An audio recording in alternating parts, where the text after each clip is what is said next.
I'm already hot. It's gonna be a problem.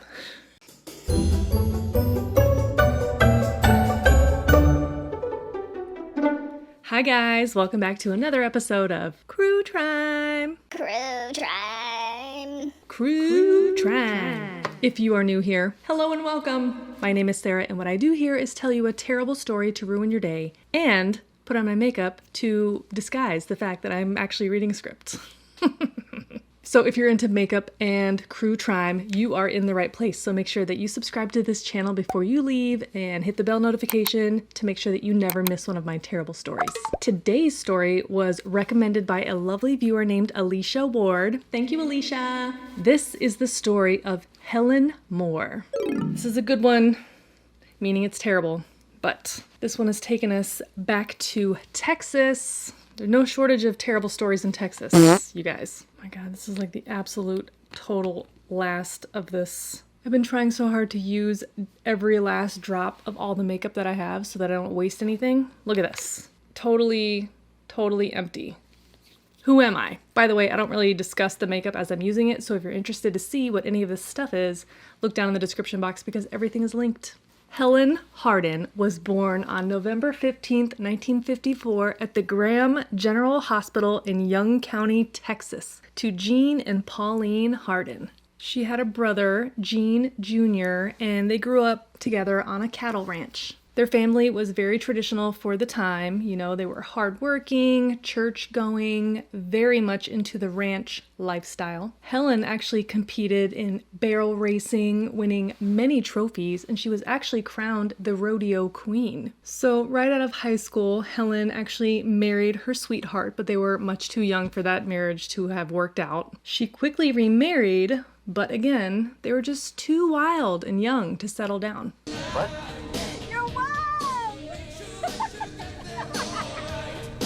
Although she did have 2 children by then, a boy and a girl, but by age 24, Helen found herself a single mom working whatever jobs that she could to provide for her little family. She worked mostly in like office manager type positions, but then later as a landscaper. She eventually met a very lovely man named Terry Moore. He was a good old God-fearing Christian man. He had a great job, owned a landscaping business, and they got married in 1988. They lived on a small ranch in Graham, Texas. They added 2 more boys to their family, and things were great. You know, they were super duper into church life. They even led youth groups. And charge of youth chili cook-offs. They were very active in kids' sports and their school activities, never missing anything. The kids were also very much into animals, like goats and pigs and horses, like in the livestock show circuit. Sadly, in 1990, Terry was diagnosed with malignant melanoma. By the time they had actually discovered it, the cancer was so advanced that there wasn't really anything that they could do to treat it. So the doctors showed Helen how to properly administer pain medication, morphine. And this was meant to keep Terry comfortable, and they sent them on their way. They actually ended up selling that landscaping business to, help keep them afloat for as long as possible. Helen couldn't run the business herself, and Terry was too sick to keep going. On November 15th, 1990, Terry passed away in their home, and this left the 36-year-old Helen a widow with 4 children to support. Well, at first, Helen and the kids remained in the church. You would think that having that kind of support system and community around them would be really nice and helpful, but Helen would later say they felt like outsiders after Terry died. Like, they weren't wanted anymore if they didn't have a man to lead the family, which is pretty shitty, so they quit the church eventually. Helen took whatever odd jobs she could to get by, but it was rough for a while. One day in 1991, about a year after Terry passed away, there was a knock at the door. A 23-year-old cowboy named Casey Elliott came by to ask if he could use her restroom. He had been working at a nearby farm, and there was some kind of problem with the well. Well, being a hospitable Chritson lady, Helen obliged, of course, and then Mr. Casey came by the next day and the next day. seemed like Mr. Casey had a crush on Miss Helen. Well, turns out they actually had a lot in common. You know, Casey worked as a cattle buyer at livestock auctions, and he was really into barrel racing and rodeo things, roping, whatever. And remember, Helen had quite a background with barrel racing herself. Casey was also really good with Helen's kids. You know, he loved spending time teaching them how to do rodeo things. And you know what? Forget this 13-year age difference. Cougar Helen and gentle giant Casey hit it off, you know, and pretty soon Casey moved in. Casey Roy Elliott was born on March 3rd, 1968 in Olney, Texas, to Judy Rush and Gary Elliott. His mom said that Casey was a cowboy from the day he was born. She liked to say that if you could open up his head, you would see that there was little horses running all around in it. Code red, Coconut just took a dump on stage. Casey was an old soul, you know, very kind and responsible, a man of few words, and a gentle giant. Oh yeah, Casey was big. He was a big boy. Okay, he was like 6'6", 300 pounds, cowboy. Okay, so as I mentioned, Casey was really, really good with the kids, and he really enjoyed teaching them how to do ranch, rodeo, cowboy things. They built a training setup on the ranch to practice for competitions and train the horses and steers and goats and pigs and E-I-E-I-O. All right, so all of those activities take money. So Casey took a long-haul trucking job to make a steadier income. He started working for Brewer Trucking, hauling cattle, but it wasn't really enough. You know, money continued to be a struggle and a point of contention between Helen and Casey. By late 1995, Helen was looking for a buyer for Casey's cattle trailer because he wasn't working as much and they needed the money to pay off some loans. So, on the morning of January 21st, 1996, sheriff's deputies showed up at Helen's house looking for Casey. Well, Helen told them that she and Casey had actually gotten into a pretty big blowout about a week before, and he had run off. As usual, they were arguing about money, but this time the fight got pretty nasty. Casey was saying that Helen was basically like a lazy piece of shit, and she kept a terrible house, everything was disgusting and filthy. Just, you know, generally being very insulting. She told Casey to get the fuck out, I don't care where you go, but get gone. Get gone. Go on, get! So she explained that these fights between them were pretty common these days, you know? He always came back, he was never gone for more than a few days, nothing really to worry about. I mean, to me it sounds like they broke up, but anyways, whatever. Well, the reason that the sheriffs even knew that Casey was gone in the first place was because Casey's father, Gary, hadn't heard from him in almost a week. He was a long-haul trucker, so it wasn't uncommon for him to kind of fall off the grid for a couple days. Remember, this is like 1996, so cell phones and stuff, not really a thing. But he knew that Casey was not on a drive because his rig was actually parked at Brewer's in the parking lot. The sheriff and the deputy didn't have any reason to doubt Helen's story. She had invited them inside. She was very cooperative. You know, nothing was out of place in the home. She had a good reputation in the community. I mean, like, nothing was fishy. At least not at first. When they were leaving Helen's house, they saw Casey's pickup truck parked there. I mean, how is he supposed to get gone with no vehicle? Also, they peeked inside and saw his keys and wallet. Maybe somebody picked him up. Sounded like it was a pretty dramatic argument that they had, whatever. At the same time, they got a radio call. They needed to head out to Possum Kingdom Lake, about 30 minutes away in Palo Pinto County. Pause. Can we just take a minute to appreciate the name Possum Kingdom Lake? Imagine it. Okay, so the two Walker, Texas Rangers zipped over to PK Lake. A local farmer had noticed some tire tracks on his property. So this area of Texas was actually a big deer hunting type of area, and they had trouble with poachers and trespassers. So the farmer followed the tracks and found, hold on to your butts, a dead body. Well, I mean, part of it. Lying out in the field in a cactus patch, in a prickly pear patch to be exact, was the torso of a large white male. No head, no legs, no hands, just torso. And whoever had cut up this body knew what they were doing. The limbs had been cleanly removed at the joints, like you would if you were butchering a large animal. The body had obviously just been dumped there, First of all, the tire tracks came from the road, looped around in the field, and then went back out the way they came. There was hardly any blood around the body. There was also some kind of hay or straw and clumps of dried manure around in that area, like the body had been dumped off of a farm truck or trailer of some kind. Without fingerprints, because there's no hands, or dental records, because there's no head, it was going to be difficult to determine who this body belonged to.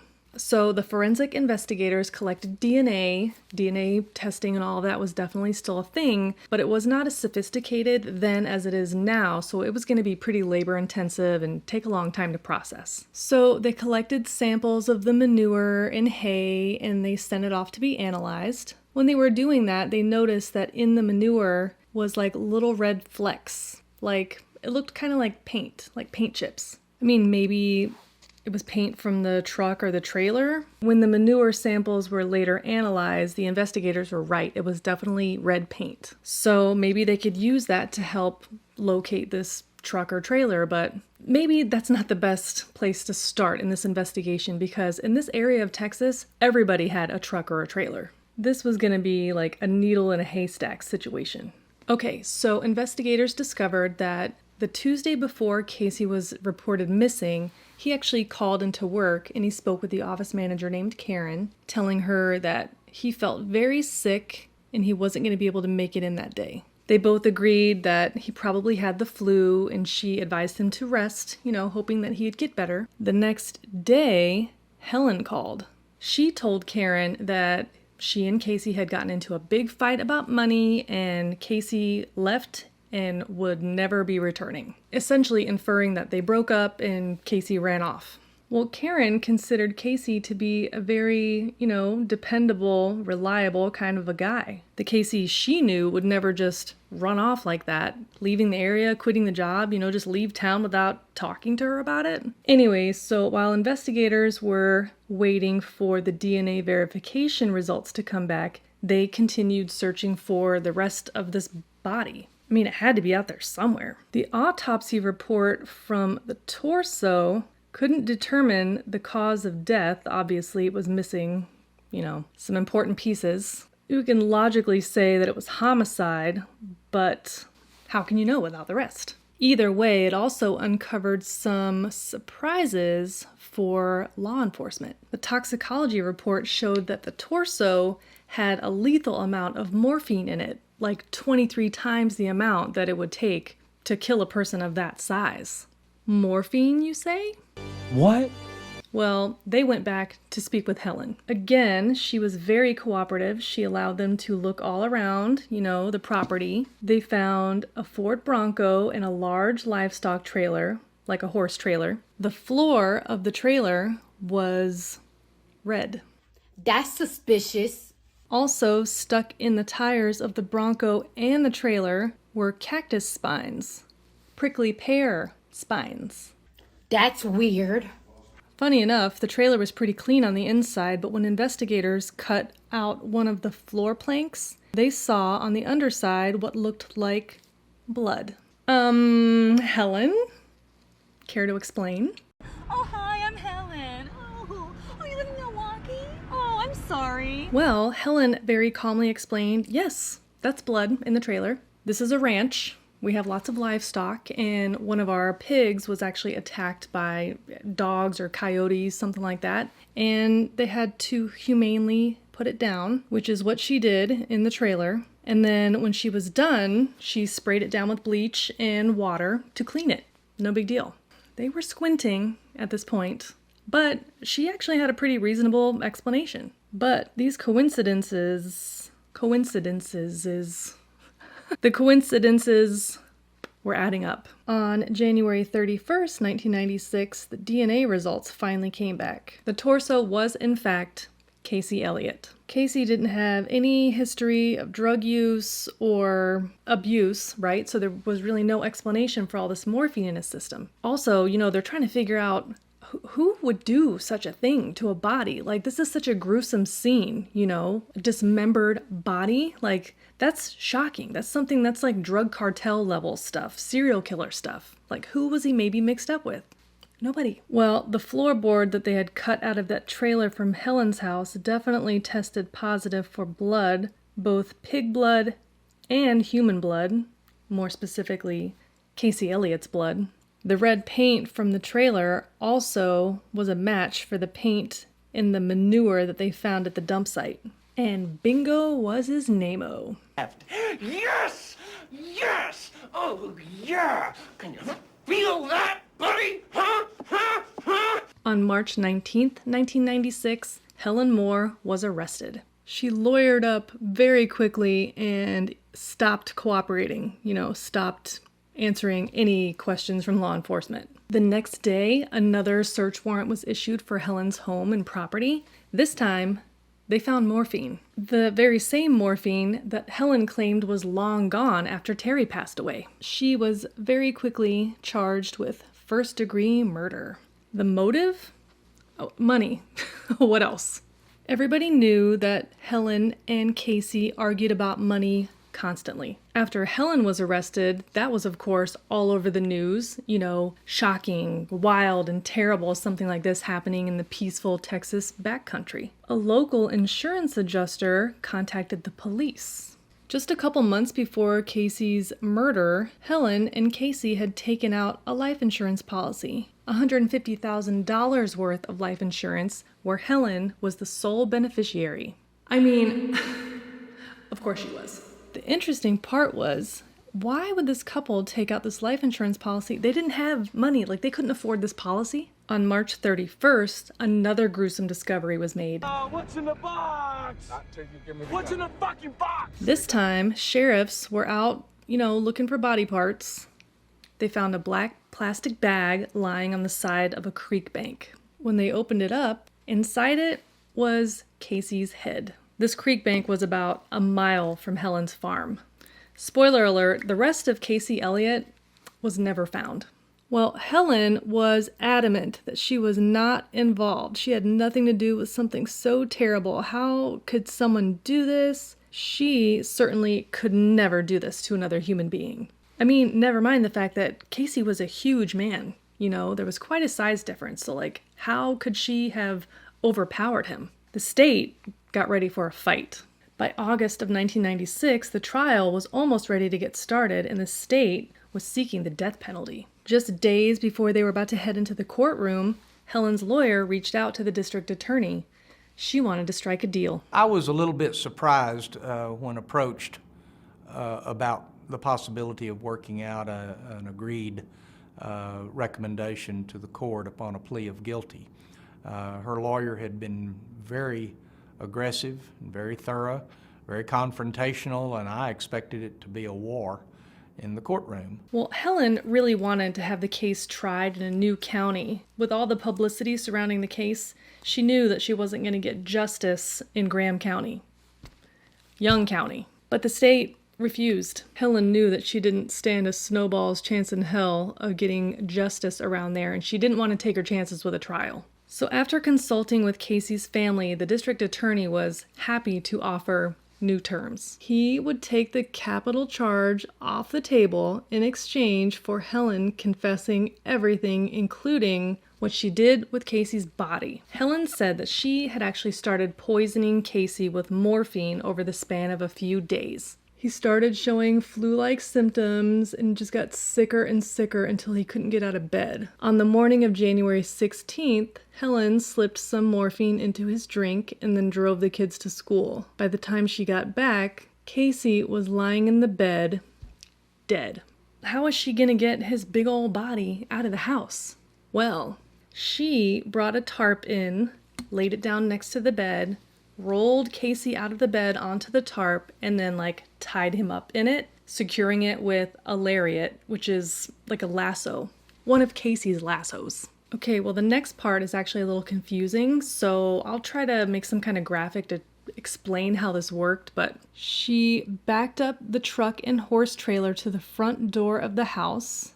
Then she unhooked the trailer from the tow hitch. She ran a rope from the tow hitch through the inside of the trailer, in through the house, and then attached it to that tarp that Casey was wrapped up in. Then, as she drove away in the truck, Casey's body was pulled through the house, out of the bedroom, through the house, and then into the horse trailer. It's pretty genius, actually. Then she described how she took Percodan, which is like something similar to Percocet, like an opioid, and then drank a bunch of vodka. She was trying to work up the guts to do what she needed to do next. Once Casey was safely in the horse trailer, she used a bow saw to cut him into 8 different pieces, cutting him at the joints. I'm guessing like head, torso, hands, and then leg, like at the hip, and then leg probably at the knee. If it was a big guy, I probably want to cut the leg in half. I don't know. She said that she separately tossed each piece in a different area, so she couldn't really say where she had dumped each piece. Then she slaughtered a pig in the trailer and then cleaned it out, rinsing it with bleach and water. You know, the idea was that the pig's blood and the bleach in the water would somehow cover up Casey's blood. On August 30th, 1997, my birthday, by the way, Helen officially entered her guilty plea, guilty to murder and dismemberment. She was sentenced to life in prison, but that's not the end, folks. After serving a solid 20 years of her sentence, Helen changed her story.